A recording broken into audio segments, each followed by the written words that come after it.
Burning the prairie, also known as a prescribed burn, is an essential part of prairie management. Fire plays a vital role in maintaining the health and biodiversity of these ecosystems. It suppresses invasive species, clears out thatch, and recycles nutrients back into the soil. Many native plants evolved alongside fire, relying on it to trigger germination and growth. It also reduces the risk of uncontrolled wildfires by keeping fuel loads in check. We mow pathways around the native trees and shrubs to serve as fire breaks and create walking trails while also helping to control the burn. Lighting it strategically to work with the wind, ensuring it stays controlled and burns as intended.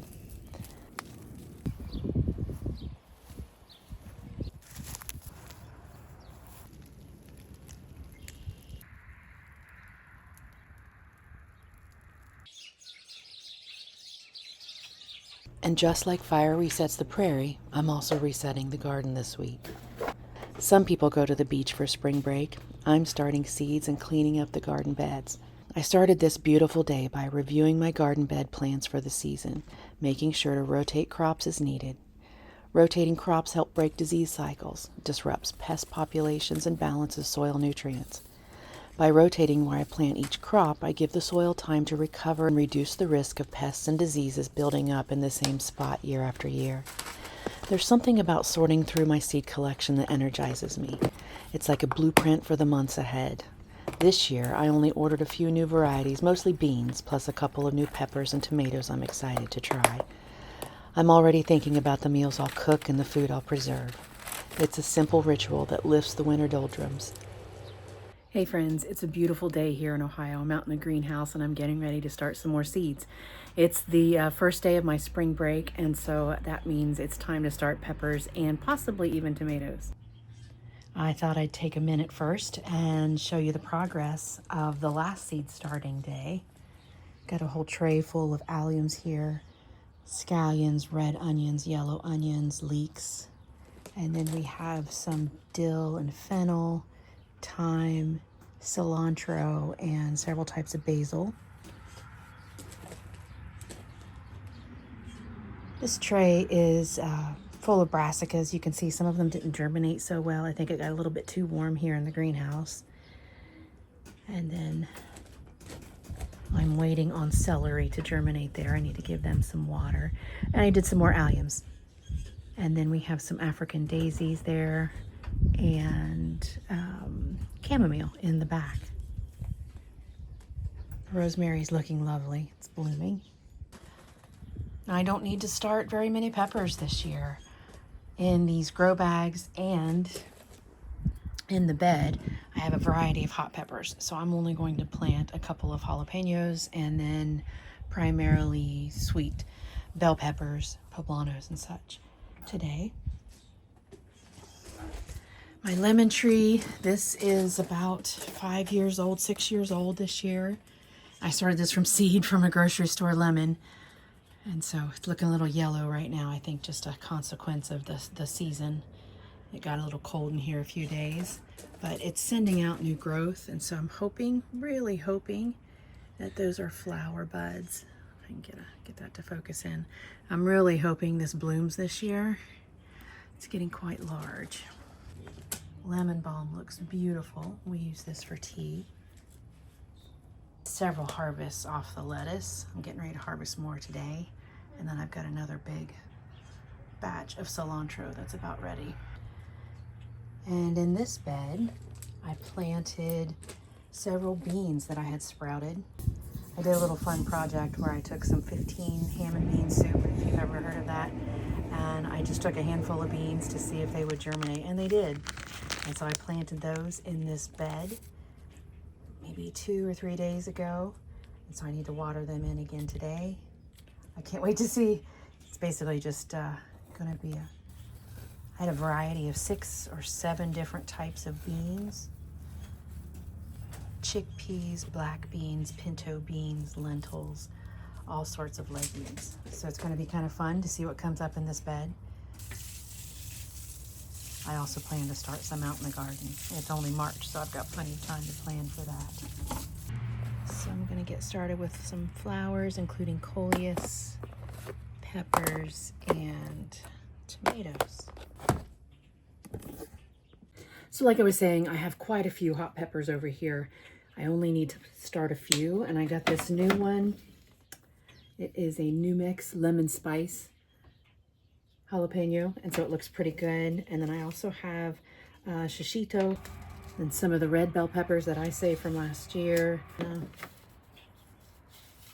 There, that's the one I'm looking for. I do want orange bells, poblano. I do want poblano, Anaheim, and yellow bell peppers. So that's all I'm going to start this year, that's a pretty big thing for me. Usually I start well over 20 varieties, but I am scaling it down because I got all hot sauced out in the past year. So we're going to start with peppers, and then we'll get busy with the tomatoes.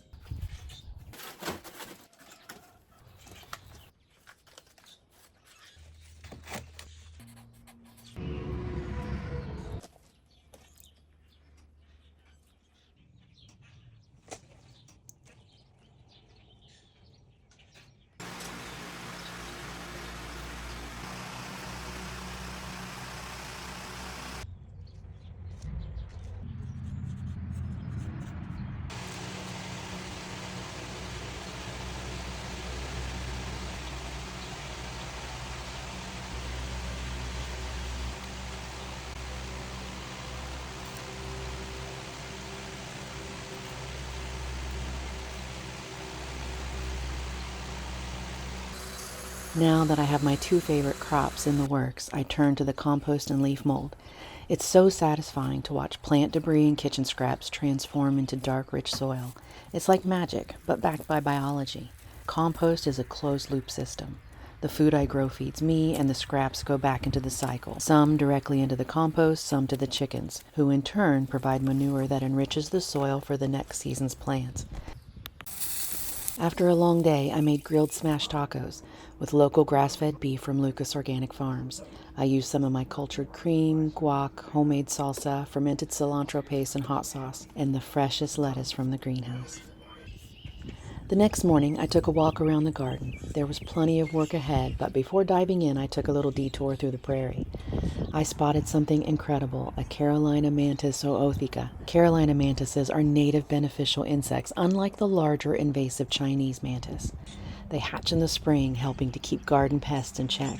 Heading back to the garden, I stopped by to check on the seedlings I was hardening off outside the greenhouse. I observed the bees for a minute. They all survived the winter and are already hard at work bringing in the pollen to raise their brood. Now it was time to tackle the garden beds. Usually I clean up in fall, but since the weather was mild so late into the season, I let these plants ride out into the cold. Now it's time to clear out the skeletons of last season and make way for the next crops. This is one of my favorite resets, removing the old, looking forward to the upcoming growing season.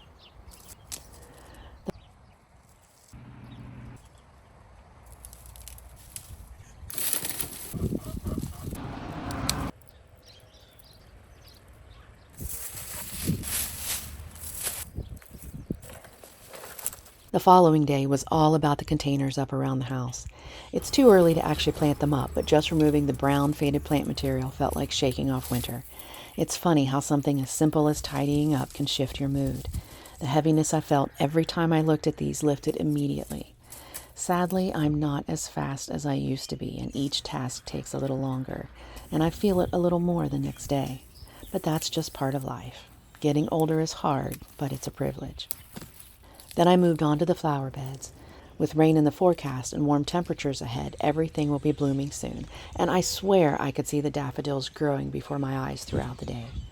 And the first purple crocuses had already opened. This was the kind of day that makes all the hard work worth it. Blue skies, warm air, and my first meal outside this year. I harvested lettuce and green onions straight from the greenhouse and paired them with grilled chicken, habanero cheddar, and a creamy homemade herb ranch dressing made with my homemade yogurt and mayo, garlic, and fresh dill, parsley, and cilantro.